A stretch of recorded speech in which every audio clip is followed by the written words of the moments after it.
to the Daily Weekly Show. Today, I'm joined by Bradley. So I teach maths and English and a little bit of everything else, but I mainly specialise in maths and English. So what I thought I would do is I would test Bradley and do a "Are you smarter than an 11-year-old" sort of thing. Does anyone remember that show? Or is it 10-year-old? I think it was 10-year-old. 10-year-old.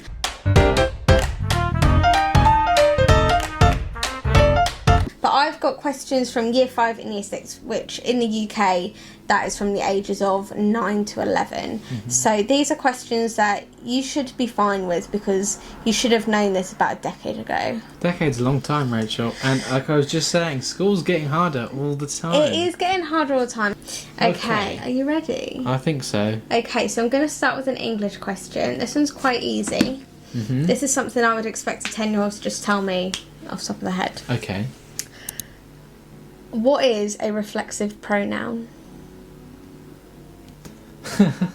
I'll be honest, I don't know. Think about what a pronoun is. What's a pronoun? Tell me what a pronoun is. Give me a pronoun. A pronoun is a word. Put it on a t-shirt. Give me a pronoun. A pronoun is a noun that... It's a word that becomes a pronoun. It's a proper noun. What's a proper noun? It's like it's a contraction of proper noun. A contraction? Babe. This game is not going to go to plan. I need pronoun. To be think about what a pronoun is and think about what a reflexive pronoun is. I don't know what a reflexive pronoun would use be. your brain. Is this not a good way to teach? If I don't know what it is, how am I going to think about it? Oh. Well, you decide when you want to give up and I'll give you the answer. You say the pronoun at the beginning and at the end because it's reflexive. It's so flexing. It's a circle. Like a circle word. It's a circle That's word. actually a circling now. No, it's not. That's not a real thing. That's not a real thing. So a reflexive. You want me to say the answer? Please do. A reflexive pronoun is a word you use to refer to yourself. It's like yourself. So it is like full circle. So you say myself, yourself, themselves. Oh my god. And children have to know that and be able to say they used a reflexive pronoun here for XYZ reason. I do not think I did that in my exams. No. Do you know how many types of pronoun there are?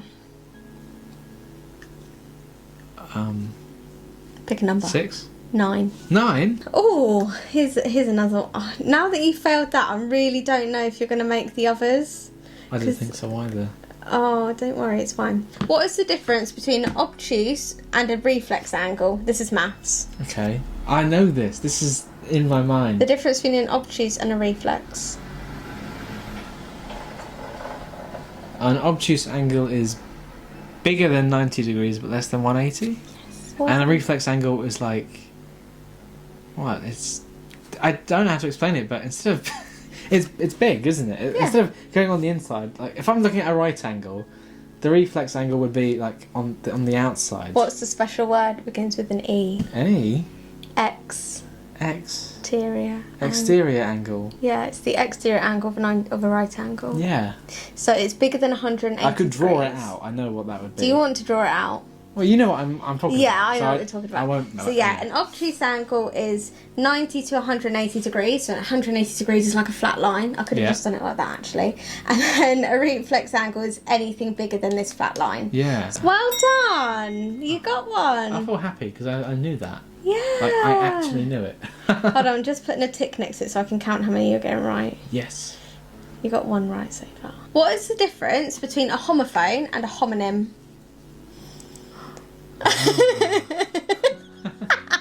Okay, so what is the difference between a homophone and a homonym? They are very similar. Is it a word? No, that's something else. Do you know what a homophone is? I think so. What do you think a homophone is? I'm not too sure. If you told me one, would it give me the answer to the other? Probably not with me. No, I think it'll confuse you more. Okay, tell me what a homophone is. So a homophone is a word that sounds the same but is spelt differently and has a different meaning. That's what I was edging towards. So like there and there. Yeah. So what's a homonym? Why is that different? Oh, is that the one that's spelt the same but sounds different? Oh, what's that then? Do you know what I'm on It's about? Like spelt wind the and same wind. What's that? Because they're spelt the same, but they sound different. Now you've confused me. I've confused the teacher. Homophone, shh, we're not winning. So a homophone is that, and then a homonym. Yeah, it's where it's spelt the same but sounds different. Yeah. I'm going to give you that. Yeah. I mean, you needed a bit of help, but you know, how are you Yeah. going to learn if you don't get help? Exactly. Like, it was on the tip of my tongue, that one. I bet every other teacher's watching it's like, nah, you got them too confused, Rach. Ooh. How do you work out the diameter of a circle? This is so easy. The diameter of a circle? Yeah. That's just like a cross, isn't it? Yeah. Yeah. So what can you use to help you work it out? A ruler. Do not use a ruler to work out the diameter of a circle. Why not? That'll get you from edge to edge. Do I need a protractor? No. It's more of like a formula kind of question. Formula.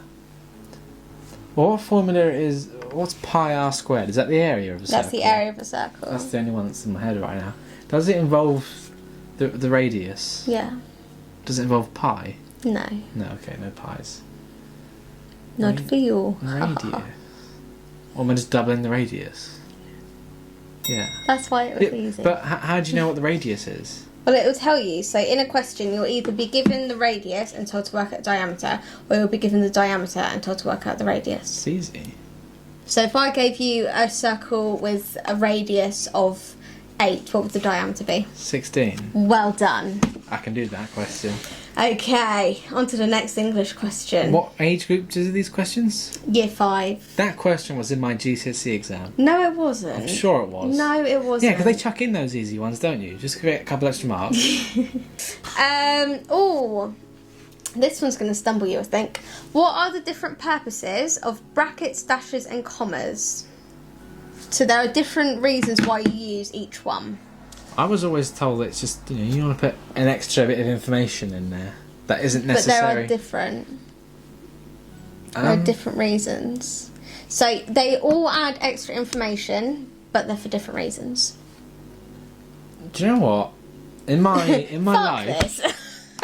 I'll use commas the most, followed by brackets, then by dashes. Yeah, I do. And it might not be obvious why, but there is Do you know a what? reason why. I feel I don't know the reason why, but when I'm writing something, like I could write something that includes all 3 of them, but I use each one for a different reason. And I don't know why. Exactly. So I don't remember ever being taught this, but apparently there is a specific structure. So you have to put like the adjective first, and the object, and this and that.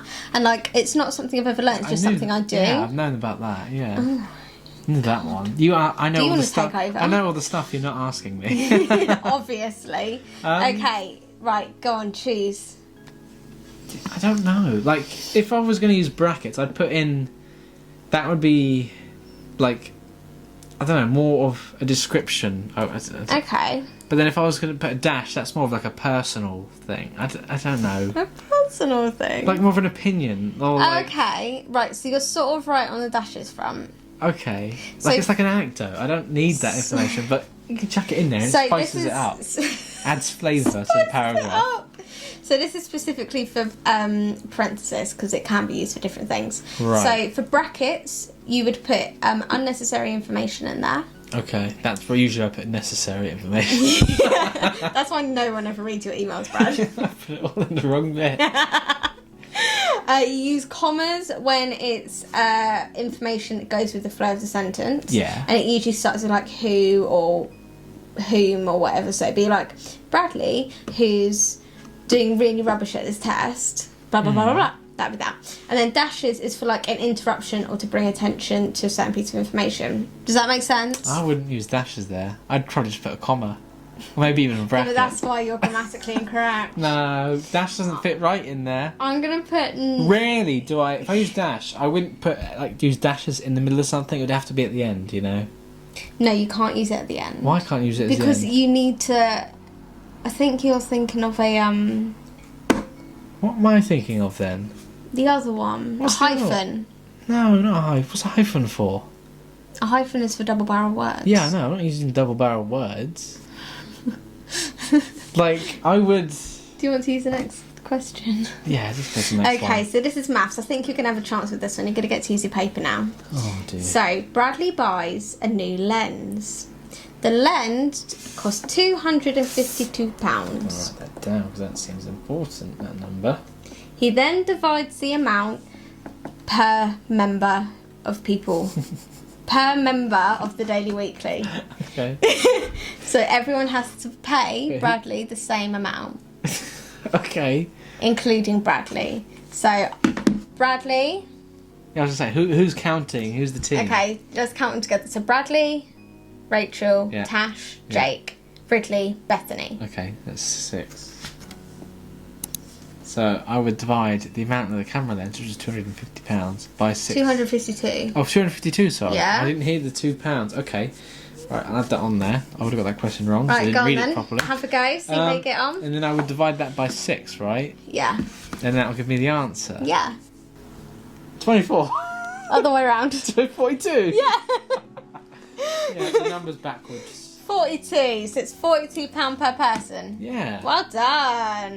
That was a good one. Good job. I won't give you another one of those soon, though. Well, thank you so much for watching. Let us know again how many you got right, if any. I'm not smarter than an 11-year-old, as we No. found out. Which Unfortunately not. Well, in maths, borderline, but everything else, not so much. is a bit disheartening. Well, until the next time.